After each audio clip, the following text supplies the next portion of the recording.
Hello friends. Mughal काल के इतिहास में आज हम पढ़ेंगे शाहजहां के इतिहास के बारे में। पिछली वीडियो में हमने पढ़ा था जहांगीर का इतिहास। तो शाहजहां की पृष्ठभूमि को समझने के लिए आप जहांगीर की वीडियो को जरूर देख लें, जो डिस्क्रिप्शन में लिंक दिया हुआ है, आप वहां से उसको देख सकते हैं। और देखिए, कोशिश ये है कि जितनी भी घटनाएं हैं, मुगल काल के जितने भी शासक हुए हैं, उनके जीवन काल की जितनी भी घटनाएं हैं, उन सभी घटनाओं को इस एक ही वीडियो में शामिल करने की कोशिश की गई है। आप बुक पढ़ेंगे, बहुत सारी किताबों को पढ़ेंगे, उनमें सब में अलग अलग चीजें दी हुई हैं, किसी में कुछ दिया हुआ है, किसी में कुछ नहीं दिया गया है। तो इस वीडियो में सब पूरी घटनाओं को शामिल करने की कोशिश की गई है। शाहजहां का जो जीवन काल है वो बहुत ही उथल पुथल वाला रहा। इसमें इसके जो पुत्र थे, उन पुत्रों के बीच में उत्तराधिकारी के लिए बहुत ही ज्यादा संघर्ष हुआ। तो पहले देखते हैं परिचय। शाहजहां का जन्म हुआ था 5 जनवरी 1592 ईस्वी को लाहौर में। और शाहजहां का बचपन का नाम था खुर्रम, जो कि बाद में जहांगीर ने इसको शाहजहां के नाम से पुकारा था, नवाजा था इसको। पिता का नाम था जहांगीर और शाहजहां की माता का नाम था जगत गोसाई। शाहजहां की पत्नी का नाम था अर्जुमंद बानो बेगम, जो बाद में मुमताज महल के नाम से जानी गई। इसके बाद शाहजहां का जब राज्याभिषेक हुआ, वो 24 फरवरी 1628 ईस्वी को हुआ। अब ये जो 24 फरवरी 1628 ईस्वी को इसका जो राज्याभिषेक हुआ, और 1627 ईस्वी से इसका शासनकाल माना जाता है। मतलब जहांगीर की जो मृत्यु हुई थी वो 1627 ईस्वी में हो गई थी, और इसका राज्याभिषेक जो हुआ 24 फरवरी 1628 ईस्वी को। तो बीच का काल था, ये इसमें संघर्ष चलता रहा कि कौन शासन करेगा। इस बीच के काल में वो संघर्ष का काल निकल गया। इसके बाद पढ़ते हैं कि शाहजहां के कितने पुत्र थे और कितनी पुत्रियां थी। देखिए, ये बहुत ध्यान से समझिएगा। ये जो क्रम दिया हुआ है कि एक तरफ पुत्र और दूसरी तरफ पुत्री, तो इसमें से जो शाहजहां का सबसे बड़ा पुत्र था वो था दारा शिकोह, और इसके बाद दूसरे नंबर का पुत्र था औरंगजेब, तीसरे नंबर का पुत्र था मुराद बख्श, और चौथे नंबर का पुत्र था शाह सुजा। इसी तरह सबसे बड़ी पुत्री का नाम था जहां आरा, दूसरे नंबर की पुत्री का नाम था रोशन आरा, और तीसरे नंबर की पुत्री का नाम था गौहन आरा।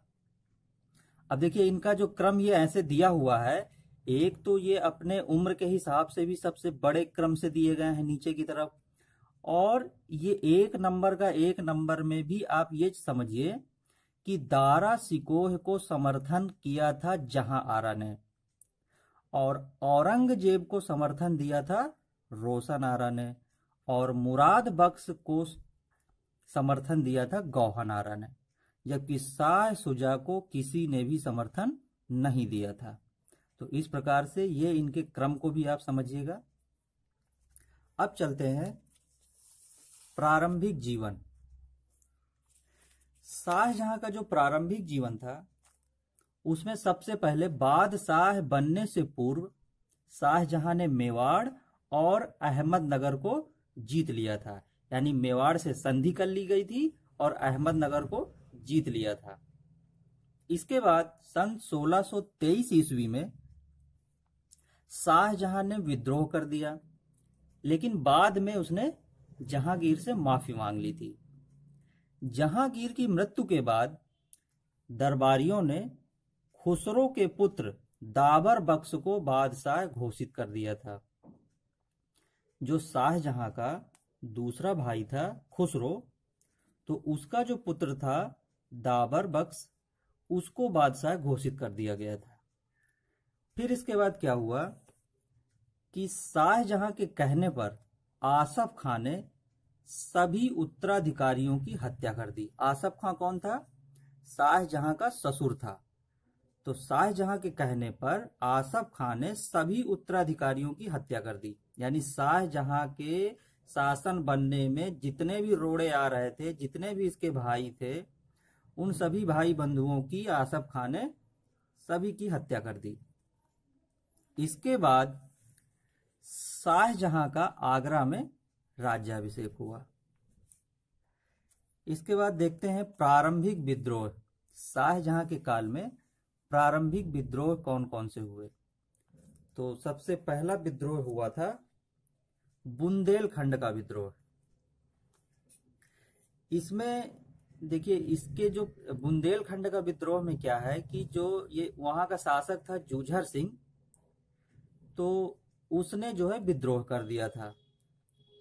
जबकि इसके जो पिता थे वो जहांगीर के बहुत बड़े मित्र थे, लेकिन जूझर सिंह जो है शाहजहां से बिल्कुल भी शाहजहां को पसंद नहीं करता था।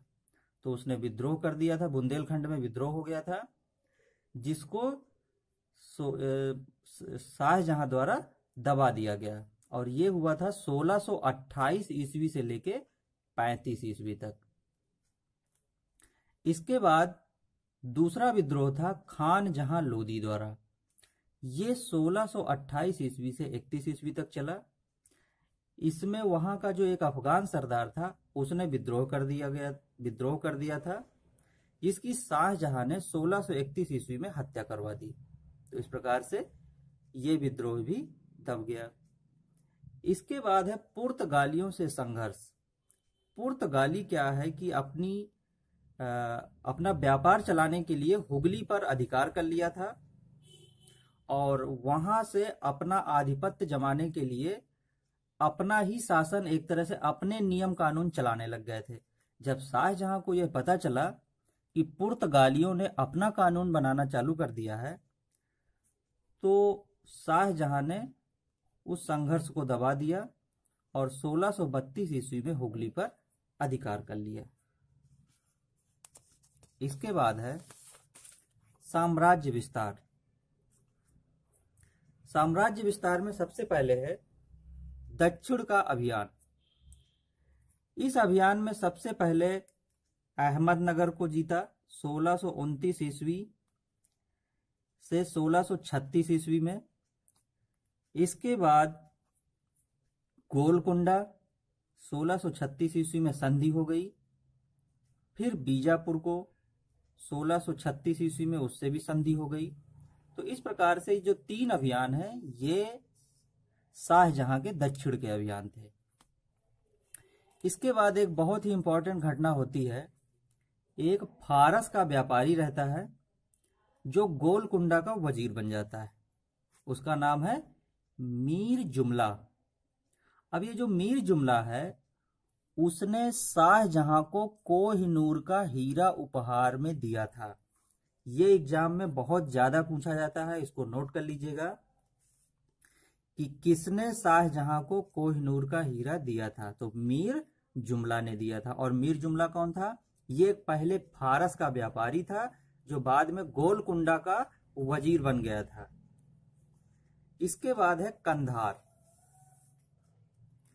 कंधार मुगलों एवं फारस के बीच हमेशा संघर्ष होता रहा। यानी कि कभी कंधार को फारस ने जीता, 1622 ईस्वी में कंधार को फारस ने जीता।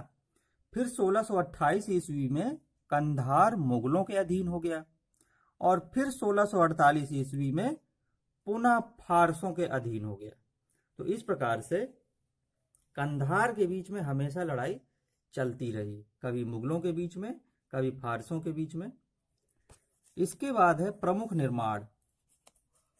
प्रमुख निर्माण में शाहजहां ने जो सबसे इंपॉर्टेंट निर्माण करवाया था वो है ताजमहल। इसकी कहानी आप सब लोगों को पता है कि मुमताज महल की याद में ताजमहल बनवाया गया था। और दूसरा निर्माण इन्होंने करवाया था दिल्ली का जामा मस्जिद। दिल्ली का जामा मस्जिद। और तीसरा निर्माण था आगरा का मोती मस्जिद। तो ये प्रमुख रूप से निर्माण थे। इसके बाद है, महत्वपूर्ण बिंदुओं को देख लेते हैं। शाहजहां का जो काल है वो स्थापत्य कला का स्वर्ण युग माना जाता है। ये बहुत इंपॉर्टेंट पॉइंट है और बहुत सारे एग्जाम में ये कई बार पूछा गया है कि स्थापत्य कला का स्वर्ण युग किसे कहा गया है, किस शासक को कहा गया है। तो ये शाहजहां को कहा गया है। इसके बाद 1638 ईस्वी में शाहजहानाबाद की स्थापना की थी शाहजहां ने, और आगरा से राजधानी को परिवर्तित कर लिया था 1638 ईस्वी में। फिर इसके बाद शाहजहां ने मयूर सिंहासन का भी निर्माण करवाया था। शाहजहां का जो संगीतज्ञ था उसका नाम लाल खां था, और शाहजहां का जो प्रमुख चित्रकार था उस समय मोहम्मद फकीर और मीर हासिम, ये प्रमुख चित्रकार थे।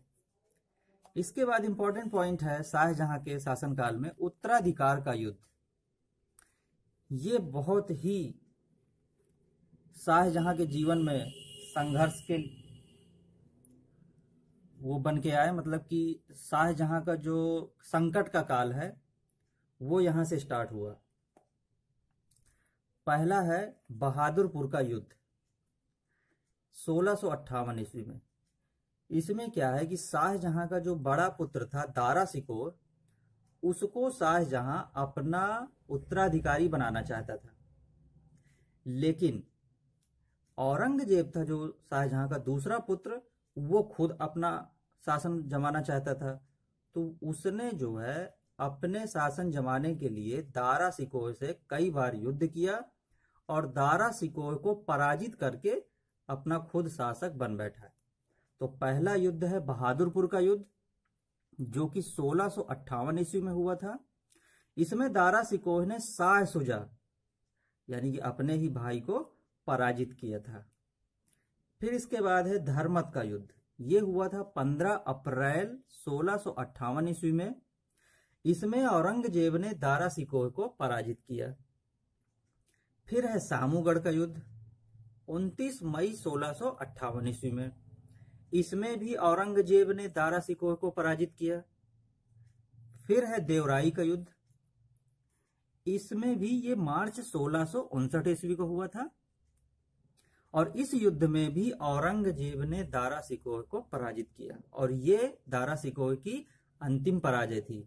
और ये कहा जाता है कि जब दारा शिकोह की ये अंतिम पराजय हो गई थी देवराई के युद्ध में, तो औरंगजेब ने दारा शिकोह को पूरे दिल्ली में घुमा करके इसकी बुरी तरह से मतलब प्रताड़ना की थी दारा शिकोह की, और जो हुमायूं का मकबरा है वहीं पर ही उसी के पास इसको वहां पे दफना दिया गया था।